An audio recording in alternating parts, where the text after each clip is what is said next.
Hello and welcome. My name is Grant Atkinson. I'm an associate reporter here at the Western Journal, filling in for Olivia Brown today here on WJ Live, powered by the Western Journal.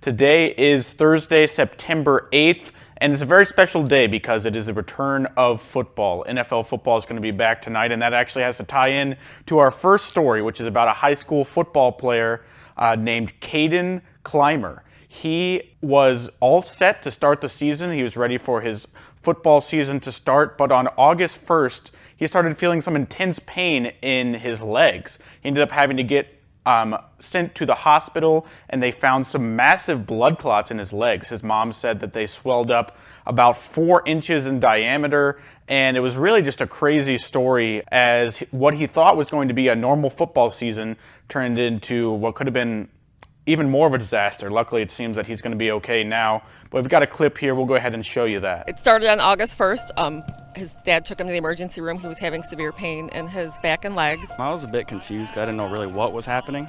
And he just told me that he wasn't feeling good. The night before Wasion's first team practice, junior Caden Clymer unexpectedly had to be taken to Toledo Children's Hospital. His calves were actually swelled up 4 inches larger in circumference than they are now. So he was very uncomfortable. I just wanted to go home, honestly. I didn't really care what they did to me. I just wanted to go home.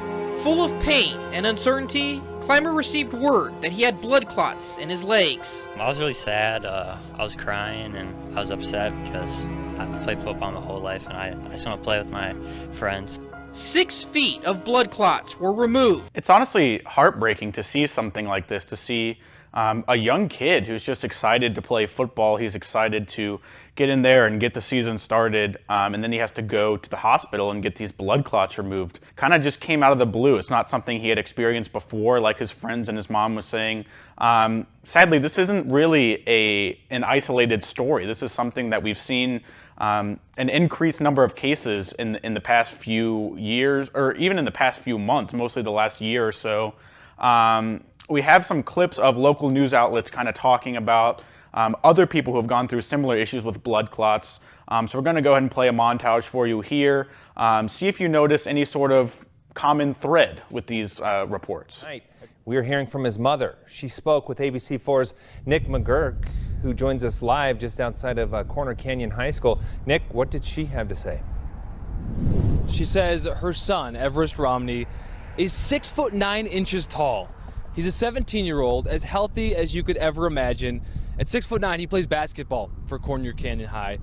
So the question is this: how did someone that she says had no underlying health conditions, was extremely healthy, end up in the ICU with a number of blood clots in and around his brain?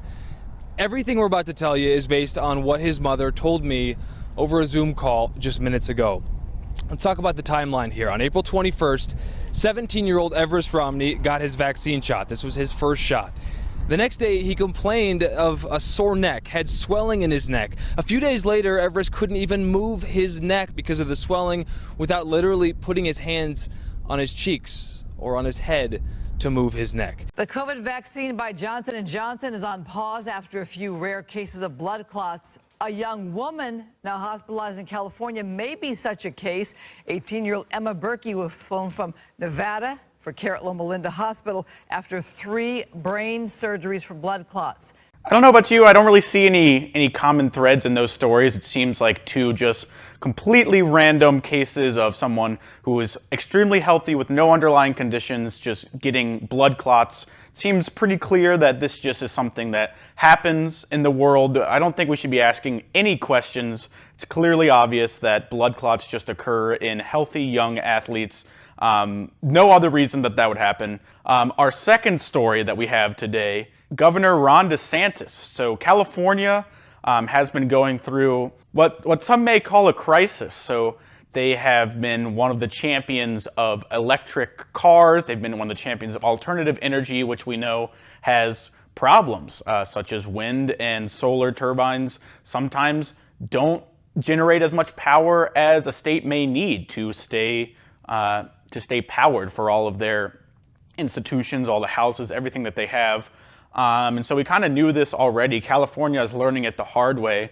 It's ironic because California is the same state who has put into place a rule that by 2035, all of their new cars need to be either electric or they need to be powered by hydrogen batteries. So there will be no more gas cars allowed in 2035.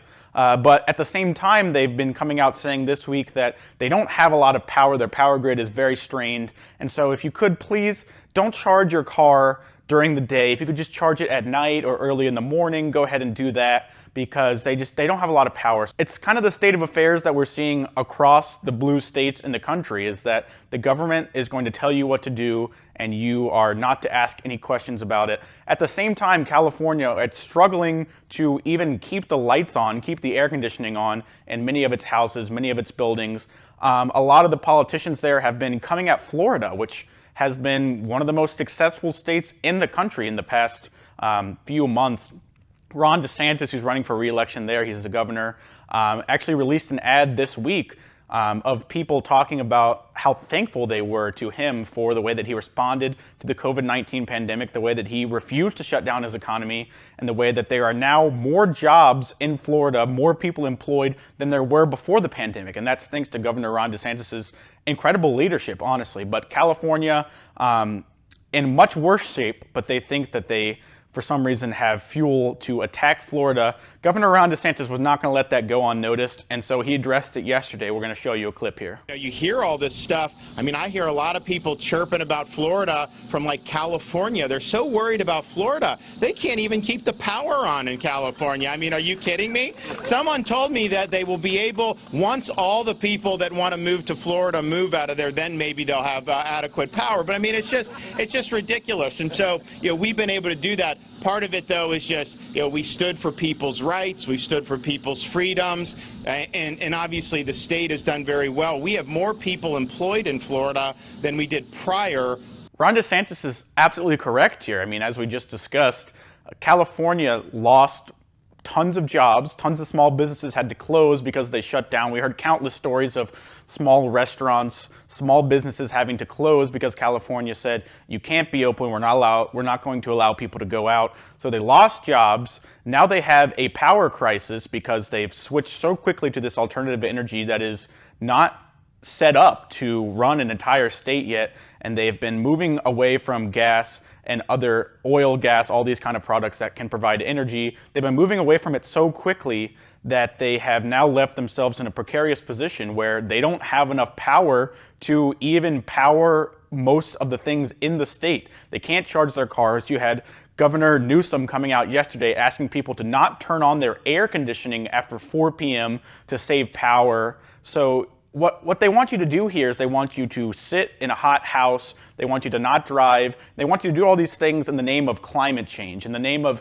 oh, you're helping the environment because you are only using alternative energy and you're not using it at peak hours because they don't have enough of it. So you just need to make all these sacrifices for the greater good, for the climate. And they're trying to point the finger at him because they can't take the truth, which is that Florida and Governor Ron DeSantis, led by Republicans, they are doing incredible. They're doing greater than any of the blue states are in this current time. And they don't really have much that they can say about that. If they were to admit the truth that Governor Ron DeSantis is a great leader, that he's got Florida in a great place, and that Florida would be better off if they did reelect him, then that would hurt all of their narratives, all of their points, which is that Republicans shouldn't be in power, that they're damaging, that they are ruining the country, they're a threat to democracy. If they were to admit the truth and say that Florida is doing as great as it is, that would be to pretty much dismantle their entire argument, dismantle their party's chances of winning a governorship in Florida. So you've got blue states and you've got Democrats, not even just in Florida, you've got Democrats from across the country trying to attack Governor Ron DeSantis in Florida. And that really shows you how scared they are of him, to me. I mean, it seems that if you are now weaponizing other states, Governor Gavin Newsom, who's on the complete opposite coast of Governor Ron DeSantis, and he's attacking Florida, he's attacking Ron DeSantis, that shows me that the Democrats are scared. They are trying to mobilize all of their forces from across the country, from 2,000, 3,000 miles away, to weaponize it against Governor Ron DeSantis because they're scared, because he is a successful politician and he is a conservative through and through. He's a Republican who many people in the party are looking up to. Many people are thinking that down the road, maybe in 2028, if it's not this upcoming election cycle, he could run for president. He's a guy who is clearly leading the Republican Party and doing a great job at it. He's the face out there. Every ad that he's put out has been incredible. All of them have gained traction. He's doing great. And so the Democrats are scared of that. They're scared of a powerful conservative Republican and the opportunity that he has to gain power. And so they're using all of their resources against him to try to take him down. It doesn't look like it's going to work, though. Ron DeSantis' results speak for themselves. Florida is doing great. He's polling pretty well. It's looking like he's going to win re-election there in Florida. And that just shows us that actions are louder than words. Democrats can try to attack him all they want, but the fact is that Ron DeSantis is doing a great job. He's becoming the face of the Republican Party, and the Democrats are not going to be able to stop that no matter how hard they try. So that's all we've got today here on WJ Live. We are going to be back next week on Monday. We've got WJ Live every Monday, Wednesday, and Thursday at 2 p.m. Pacific, 5 p.m. Eastern. If you enjoyed today's episode, go ahead and hit that subscribe button, hit that bell icon so that you're notified. You're never going to miss an episode of WJ Live. And if you'd like to support what we're doing here at the Western Journal, go to westernjournal.com/join. We're going to have some subscription options for you there.